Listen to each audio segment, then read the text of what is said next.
Welcome back, everyone, to the PRI Digital Forum EMEA. Do remember that you can continue the conversation on social media using the hashtag PRI Digital Forum. So get involved in LinkedIn and on Twitter. The EU taxonomy is an important topic to investors both in Europe and beyond. With us to introduce the next session on this subject is Will Martindale, Director of Policy and Research at the PRI. Will. Great, thank you, Susanna, and welcome and hello to this session. This panel is titled Testing the Taxonomy, and what we'd like to do is to present to you 3 case studies of taxonomy implementation, essentially 3 examples of how to implement the taxonomy in your investment processes. And we've chosen these case studies because we think that they give you insight into different approaches to the challenges and indeed the solutions that you may find in your own investment activity and taxonomy implementation.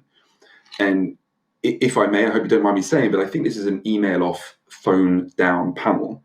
And the reason I say that is because the presentations are technical, they're complex, and perhaps at times even dry. And that's because in Europe, at least, responsible investment is firmly in the implementation phase. Gone are the days of debating the merits of sustainable finance. Sustainable finance is here. This is what it looks like. It's technical, it's complex, it's perhaps dry, but it's absolutely necessary. So the taxonomy. The taxonomy is a classification system, essentially a list of economic activities and performance measures that substantially contribute to Europe's environmental objectives. For climate change mitigation, there are 3 categories of economic activities. There are the deep green activities, like production of electricity from solar panels. There are transition activities like passenger cars, activities that are essential to Europe's economy and for which there exists good practice, like electric vehicles. And finally, there are enabling activities, activities that enable either those deep green or transition activities. And to comply with the taxonomy, activities must substantially contribute. They must do no significant harm, and DNSH is an acronym that you'll become familiar with. And they must meet minimum safeguards. Now, I hope this makes sense.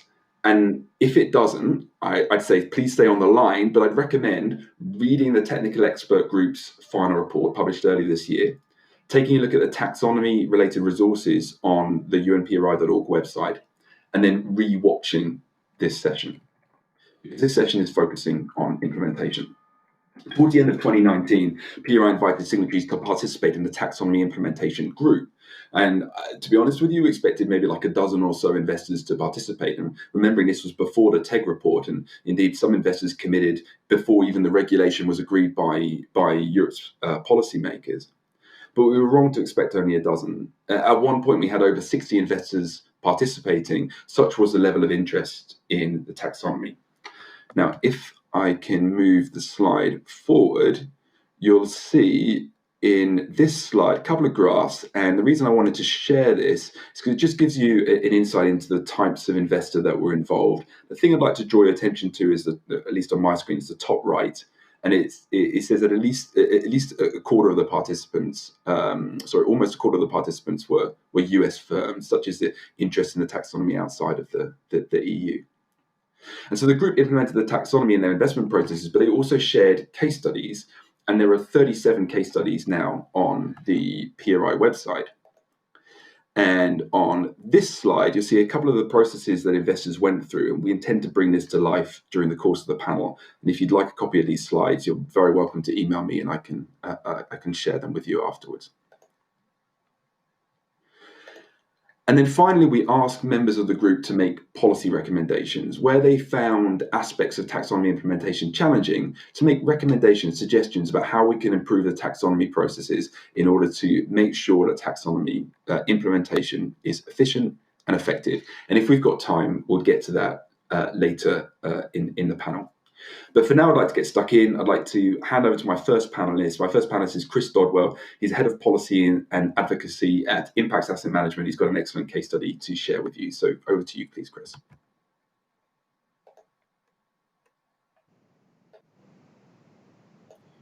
You're muted, Chris. Thanks for the invitation from PRI and for the challenge to try to make the subject not quite as dry as Will sort of set out there. And thanks very much for the opportunity to participate in the Taxonomy Practitioners Group. It was really great for us to go through this process ourselves, but also to get a bit of a under the skin impression of what other people were finding when they looked at the taxonomy. So I'm going to run you through Impax's approach, and I'll just summarize a few things from the case study and then a few more general lessons learned. I just want to start off with a brief introduction to Impax. So we're a specialist asset manager. We manage now just over 20 billion pounds of assets, all of which is invested in a transition to the sustainable economy. And we've therefore been working in this kind of area for many years. And we also means we've got a pretty big specialist investment team. I'll go on to the next slide. Now, part of that means that we are familiar with the concept of taxonomies. So we developed our own taxonomy back in 1999. We were basically looking to try to identify news. Our view is that taxonomies really play a central role here, and we understand, why policymakers would wish to develop taxonomies that clarify definitions of clarify definitions of what is green. But our view from 20 years of doing this is that there are 5 fundamental things that you need your taxonomy to do. So firstly, they need to be clear about what you're trying to achieve. You need to keep the big picture in mind and kind of roll with the punches in terms of how things develop as you're using them. Secondly, they have to be simple to their users, to both in terms of the underlying rationale for particular tests that exist, but also they've got to be easy to apply. Thirdly, you need to base it on robust evidence, but you have to accept that necessary data may not always be available readily. Fourthly, you need to be ready to update in response to the dynamic markets and the technological developments. This is an area where science is moving quickly, but also cultural norms are moving rapidly, and they do vary between countries. You can just see the reaction to, say, the Fukushima disaster in Japan, or different approaches to kind of use of different fossil fuels. Another thing that changes is trade-off between different environmental priorities. So sometimes you might be looking for air quality as a key issue. Other times it'll be climate change, and these don't necessarily align. And lastly, we use them to inform rather than dictate our stock selection. Just moving on to my next slide. What we did was we were fortunate in that we had our own taxonomy. So our first action was to kind of map the EU taxonomy against our own Impax taxonomy. That gave us a bit of a bonus because we were already familiar with those definitions. But we then went through the 5 tests that basically were set out in the TEG, identifying activities conducted by the companies that could be aligned, verifying whether or not you met the technical screening criteria. Then in terms of that do no significant harm assessment, what we did was we looked at things at a proxy, at a company level. We applied the most recent MSCI ESG criteria, and we basically looked if companies would pass if they'd not been involved in controversy cases involving severe or very severe environmental impacts against any of the 7 themes within the environmental pillar. So that's pretty much the same as are under the EU taxonomy. We did the same kind of test on social safeguards, due diligence around violation of social and governance impacts on customers, human rights, labour, corporate governance. And then lastly, and I think this was important, we calculated a percentage of both aligned activities, but also potentially aligned activities.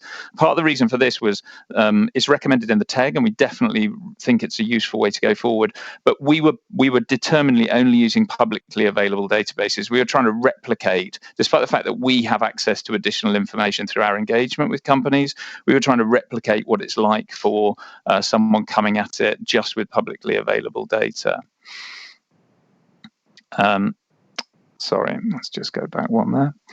So in terms of the results, we looked at five different companies based in Europe and China. A couple of them were fairly obvious in terms of electrical utilities that were doing renewable energy generation, but we also looked at a number that had low carbon technologies. So just going back to those renewable energy companies, what we found was quite interesting in terms of whether you were checking alignment in terms of revenue rather than capex, and you'll see there for the Chinese company that whilst their revenue was largely being derived from was still largely being derived from aligned activities, it was actually the capex that was all going into renewables. So it does depend which metric you're using, whether you're measuring revenue or capex, and what you're trying to do is actually measure a little bit the transitional intention of some of these companies. The other thing that's pretty obvious from the results below is that the low carbon technologies category is really important. And that's something that accords with our own experience of running taxonomies. A lot of the time you find that the interesting companies are sort of buried in the value chain. And I think one of the things that we encountered here, and you can see this under company D, is that actually it's quite difficult to satisfy the EU tests. So the test is around having, you can only use this test where an activity is performing something that is higher than best performing alternative technology products if it's a transitional activity. And these tests were really hard to meet in some cases from publicly available data. So one of the companies that potentially was very highly aligned actually came out quite low. And lastly, on the waste company, there were a couple of things that again forced us to push the numbers down a little bit. So these were a bit surprising results, so we wanted to look into them in detail, and there's much more detail in our case study. So just closing on the lessons learned. So I think for the regulators and the policymakers, we think that there is a need to develop efficient and responsive processes to allow them to update definitions. Things like this are not going to be fixed in time for 3 years. Secondly, they can provide guidance to companies on how to interpret and classify activities. And I think this question around what you're measuring, capex, opex, revenue, is something where there could be more clarity. And thirdly, I think being clear about the role of the taxonomy, which potentially can achieve a large range of objectives. Is this around addressing public expenditure? Is this around bond issuance, or is it around actually equities? And you might need different uses and different disclosures in relation to taxonomy alignment for different purposes. For investors, you obviously need to build some expertise and build some time in order to allow you to undertake the steps necessary to go through this. And lastly, for companies, we think there's going to be a real interest in them actually pushing out the data that demonstrates how their activities meet the detailed criteria in the taxonomy. So handing back over to you, Will, thanks very much for the opportunity to present. Thank you, Chris. And just a reminder to listeners that we do have a Q&A function. If you've got any questions that relate to Chris's presentation, I'd encourage you to put them in the Q&A, and we'll try and get to them later in the panel. My next panelist is Lise Moret. She is the head of climate strategy, responsible for impact and responsible investment at AXA Investment Managers, one of the largest insurers in the world, and a sophisticated approach to taxonomy implementation. And we're really pleased that Lisa is going to take us through her case study. So over to you next, please, Lisa.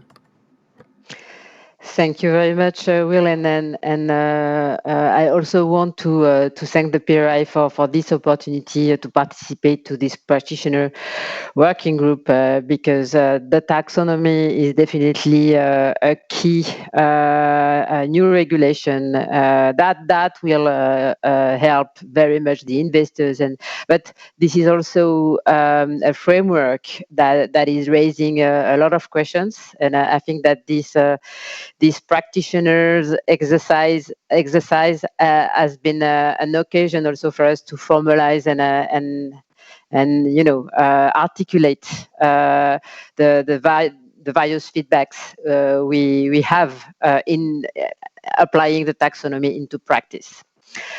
So I'm Lise Moret. I'm heading the climate strategy of AXA Investment Managers, which is a large asset manager, as Will was saying. So, but first of all, AxaM is a diversified multi-asset asset manager managing more than 800 billion euros, with a long-lasting experience in exploring new metrics in the ESG domain, and especially in the climate domain, and let's say exploring the most innovative forms of KPIs we could use as investors to measure the contribution of investments to the fight against climate change, but also to the energy transition, because we really would like to put this initiative also as a very important source of new opportunities for us. So I'm here today to share our experience of measuring greenness of assets, and our AxaM is approaching that, and is envisaging to apply the EU taxonomy as it is for now. So I move to my first slide. So here it's about the green share metrics. So I will tell more about that. So AxaM, in fact, has been quantifying the contribution to environmental objectives using this concept of green share. Maybe most of you have already heard about. So, and this is with the development also of new instruments such as green bonds and green loans. And AxaM has developed this internal green grid that is composed of 4 core types of activities. So, and these activities will in fact cover various themes, including climate change mitigation and adaptation, but also preservation of ecosystems and natural resources, which in a way currently goes a bit beyond what the technical expert working group has included into this version of the taxonomy we know. So our internal grid is composed of, as I was saying, 4 categories, going from smart energy to low carbon transport, then mobility, green buildings, and as I was saying, sustainable ecosystem, which include water management, waste management, preservation of land use, and biodiversity. So, in terms of the way we are implementing this, or we are building up this classification. So I move to the next slide. So what we have done is to allocate companies across this grid. We have set up a database combining various external sources. So in total, we come up with a sector classification of more than 1,000 companies. So we use currently the following contributors. So Trucost S&P, which provides a large split of revenues according to various activities. Also ISS AxaM, through its Sustainable Development Goals product, is also enriching our database with very interesting information, especially covering not only revenues but potentially also operations. And last but not least, we also work with FactSet revenue industries classification system, which provide a very granular split of revenues. And finally, Brokers Research is also enriching our database. So far, and we have spoken quite a lot about split of revenues, but the point is that we are in the process of enriching this with considering other aspects through which the greenness can transit, and I think in particular of operations. As I was saying, some providers like AxaM, ISS AxaM can potentially enable that, but we are also thinking of capital expenditure, CapEx plans, and on that, there have been some initiatives to innovate, relying on some alternative databases like patents, US database. So this is a case of Carbon Delta MSCI, for instance. I'm moving to the next slide. Yeah. So in terms of the process, we have planned to implement to apply the taxonomy. So the point is that using the taxonomy as an investor will not be only about identifying green, depending on a specific classification or tax, or let's say or grid, but it will be also about identifying activities meeting specific criteria. So these are the so-called eligibility criteria and the associated thresholds the technical expert working group have as defined in the first step. So the way we see that would be through applying a two-step approach. So first of all, we have discussed the question of the sector classification, or let's say activity classification. That will be an important work and effort to link the classification used by the TEC, the NAIC classification, with the current well-recognized financial market sector classifications like GEX, ICB, Bloomberg. So this may be a first challenge on that front. And the second step will be about applying the so-called criteria. So on this, we see three milestones in applying the criteria. So first of all, there is a question of the benchmarking. So you may know that to, let's say, legitimate the choice of specific thresholds, the TEG will generally refer to well-known, recognized, let's say, benchmark or even a regulatory framework. So we will meet for many activities the so-called Paris Agreement carbon budget, or this may also refer to specific regulation, as I was saying, such as the EU ETS, so EU carbon schemes. So it will be important to clearly identify this reference. Then the second milestones will be about enforcing, or let's say finding the underlying quantitative criteria to the benchmark used by for one specific threshold. So typically, it may take the form of 1.5 degree pathway carbon budget, or it could take the form of a specific warming curve, or again, a carbon budget below or associated to a specific regulation for a specific sector. And last but not least, the third milestone will be about applying qualitative screening. So typically, it may happen that we won't have any quantitative reference to apply, and that it will be more about assessing the overall capacity to manage sustainability risks at company level. This is where one approach is to use an overall ESG assessment like ESG score. So at AxaM, we have engineered an internal proprietary ESG scoring system, but this may be through existing ESG score available in the market. So there are many, and they are all using potentially different approaches, but currently, I mean, a lot of asset classes are very well covered on ESG analysis. This could also take the form of engagement. So on that front, very interesting reference is the one used by the Climate Action 100 Plus initiative, that is the Transition Pathway Initiative, which provides a very interesting assessment of management quality with regard to climate risks and opportunities integration. The coverage is not extensive currently, but it is growing, and this could be a very interesting source of information to go through this qualitative assessment.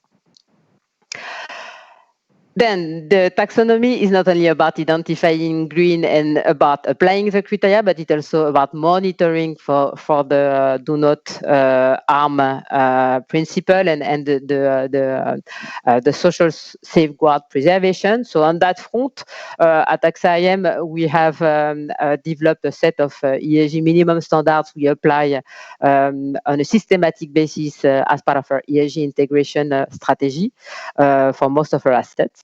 So this is a proposal that we suggest as a first approach to apply this do not harm principle, and here the idea is to combine both company level and activity level screening, or let's say assessment control. So at company level, it's clear that here we are trying to capture some intentionalities to transition, to reach or to target a specific objective. On that front, we use two sort of screening and analysis to capture and to monitor these governance aspects and potential risks. So first of all, a control of UN Global Compact violations. So typically it will be about the monitoring of most critical controversy. So at AxaM, we use Sustainalytics, which provide a very useful grid of controversies depending on their materiality. But other offerings are available in the market. So typically MSCI is also providing an interesting approach. And here it will be about, let's say, hedging the investments and the portfolio against, the most severe cases of breaches of, let's say, the basic social standards. It's also about assessing the overall ESG quality, because ESG risks can emerge from at any level of ESG practice. So on that, I spoke about the ESG scores that can be used as a good proxy of let's say, level of awareness of companies in terms of sustainability issues. But this may be also a mean to control for exposure to most extreme level of ESG risks, and I think in particular of the taste of distribution. So at AxaM, for instance, we control for any companies, any investments in the portfolio with an ESG score below 2 out of 10, given that we have an ESG score relatively normally distributed on the 0 to 10 scale. So I have finished with the let's say our perspective as a practitioner of the taxonomy, and I leave the floor maybe to the next contributor in this discussion.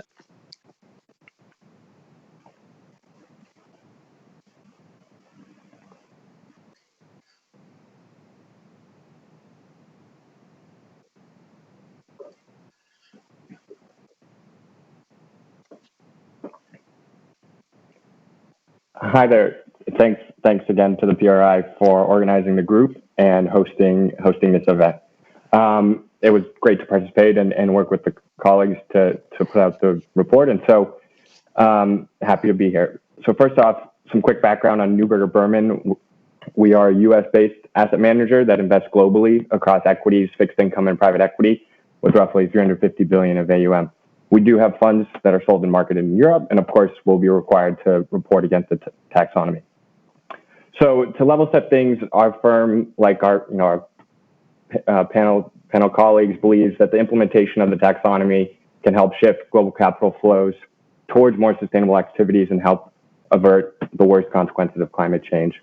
While there are clearly going to be issues and short-term hiccups and implementation, disclosure, all of that, we are very excited for the potential for a consistent framework and to push the rest of the world forward. Diving into the implementation, we chose to test drive the taxonomy on our US public equity impact strategy, thinking that a strategy that has explicit environmental and social objectives, one of which is addressing climate change, would be most relevant to analyze. And of course, understanding that climate change is just one of the environmental objectives of a strategy like this, and the social objectives are not categorized in the taxonomy. So first off, similar to peers, the first step was to evaluate alignment for the defined principles, climate change mitigation and climate change adaptation. We, like others, saw that there's certainly more potential in the market at the moment in the climate change mitigation bucket, but over time, as the effects of climate change maybe become realized, that adaptation bucket will definitely grow. Next, of course, was the technical screening criteria and the business activities of each, making sure they met those, and then moving on to the DNSH, do no significant harm, and social safeguards assessments, assessed similarly through controversy screening, looking at company policies and past failures. Then aggregating it bottoms up to make an estimate across the portfolio.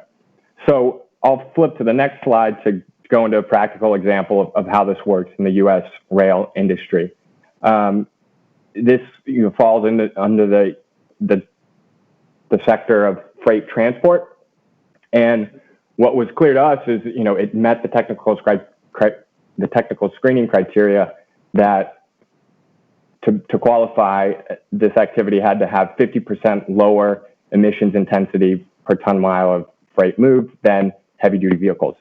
That's clearly the case for U.S. rails, whether they run on, most run on diesel or if they are electric.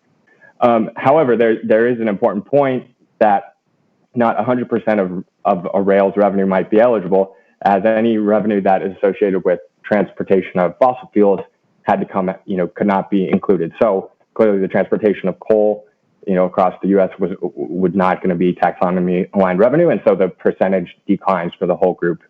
There you can see. Then was the do no significant harm principles, and we use a green, yellow, red for internal purposes to get comfortable on the companies that green saying no issue, yellow maybe needing more information or a small issue, and then red would being a fail.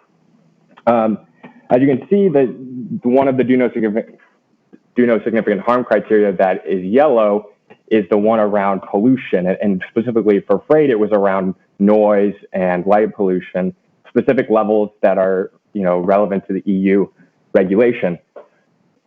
For these U.S. rail operators, they couldn't disclose what their noise pollution levels were, only that they complied with all local U.S. regulations. So we weren't able to verify completely if they met that do no significant harm criteria, but we think that as long as they're complying with local U.S. regulations, that will largely pass.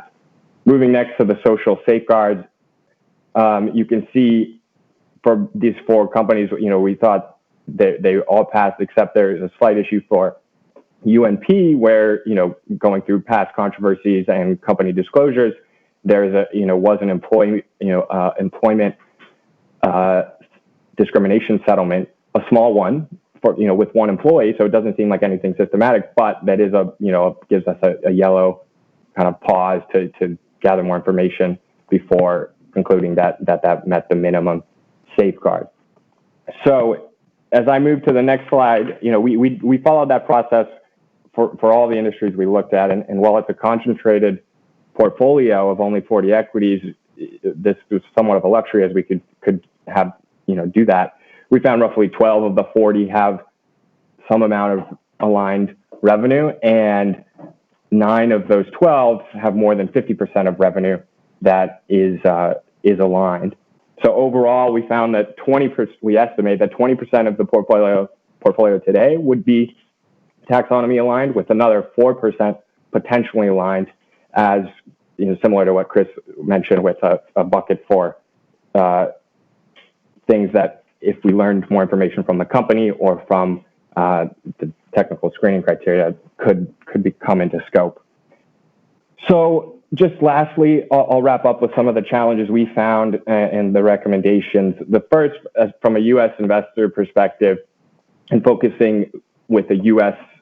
specific strategy and companies, the awareness of the taxonomy and the awareness of EU regulations, is obviously going to be lower. And while the multinationals that we talked to, or those that had operations in Europe, knew somewhat of the taxonomy and what would be required going forward, those that were specifically focused in the US, there is some explanation and there's much lower awareness, even though, obviously they're going to be seeing an increased request from investors on this topic. So, that the other challenge was, clearly industry sector screening is a place to start. But when we looked at that, kind of starting point for the 40 stocks in the portfolio, there were businesses or parts of the business that were left out or classified as aligned, but clearly were not once you dug further into it. So that can only be a starting point, and unfortunately requires a significant amount of time at the moment until disclosures from companies and data providers get better. So lastly, I'll just quickly wrap up on recommendation. And I think, some of my panelists, I echo their recommendations was to increase the awareness or collaboration outside of the EU, as this is, the first of its kind. We're already seeing other countries or jurisdictions beginning to look at this. And while the US might be far from this, I think the recent partnership announced with China to work towards common ground and common criteria across countries is going to be critical, so that we don't have, geographic specific data points that work for one taxonomy and not another. And I think that goes back to Lisa's point as well about tying the technical criteria tying the criteria to absolute levels or global norms where possible. So with that, I'll wrap up and pass it back to Will. Great, thank you, Hank, and I hope audience can hear me and appreciate you getting up at 5 a.m. to speak to us from New York. So thank you for that. We've only got 4 minutes left, so some quick fire questions. Hank, with you now, you sounded like you did engage or discuss the taxonomy with companies directly, and so what did you learn from those US company interactions? If you could keep it to about 30-45 seconds, that would be great. Yeah, quickly, and maybe I touched on this a little, but the awareness, especially for U.S. companies that are entirely based in the U.S., the awareness is just beginning, and I think we ourselves and other members of the working group are probably the first to make companies aware of this, and investor relations, sustainability offices are they're so focused on their reports and getting the data right with all the data providers that this is just coming to the top of their list. So I think that will be something that they will have to improve over the next year, 2 years. Great, thank you. Lise, next question to you. You mentioned a number of tools and external data sources that you're using. Now, for an 800 billion euro fund, that may be cost effective, but for some smaller funds, that may be prohibitive. So what's your recommendation for other funds that may not have the access to data sources that you do? Yeah, thank you for this question, because it's the big one. I mean, for sure, we will need more data, and the data, especially ESG data, have a cost. Now, what we are currently seeing, and especially in France, where the regulator is also pushing for that, is the multiplication of initiative around open source information, giving access to useful data to implement the taxonomy. The only issue is that this data may not be very well structured, meaning that we would have to do some more work and potentially engage with other providers to let's say collaborate with this open source, mostly mostly composed of academics data initiative. In conclusion, what I just want to say is that we more and more we should have access to free data. But still some more work to do at each investor level side. Great, thank you, Lise. Now, Chris, your responsibilities include policy and advocacy. So can you just give us a brief overview of some of the things you'd like to see from European policymakers over the next couple of months to make sure that the taxonomy is as effective as it can be? Thanks very much, Will. Yeah, I mean, I think one of the aspects is dialogue. I think there really needs to be like reaching out to investors to see what their own experience is. I think the second one is linking back to this question around purpose. So there is a kind of initial. Everyone's doing alignment at the moment, and that's going to lead to these numbers coming through and some norms to start to come out. But actually, are those really driving the right types of behaviours, or are there different ways in which one needs to use the taxonomy? And in particular, I think about that kind of revenue capex split, but also what are we really trying to do? Are we trying to trying to encourage people to invest in the transition, and how do you encourage that best? And the last one is how do we deal with the expansion of the taxonomy into areas such as water, circular economy, pollution prevention, and biodiversity? I mean, that's where a lot of our experience lies.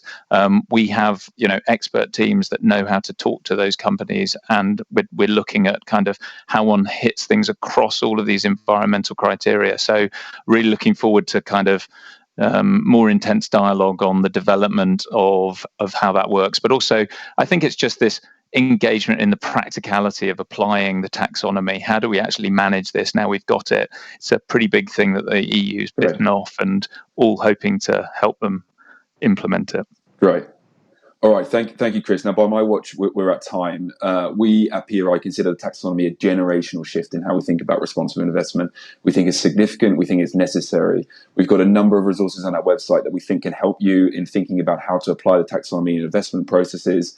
If you'd like to chat to one of our members of staff about this, or you'd like to participate in our policy activities more broadly, I encourage you to drop us a line. It's policy@unpri.org. And with that, I'd like to thank my panelists and hand back to Susanna, please.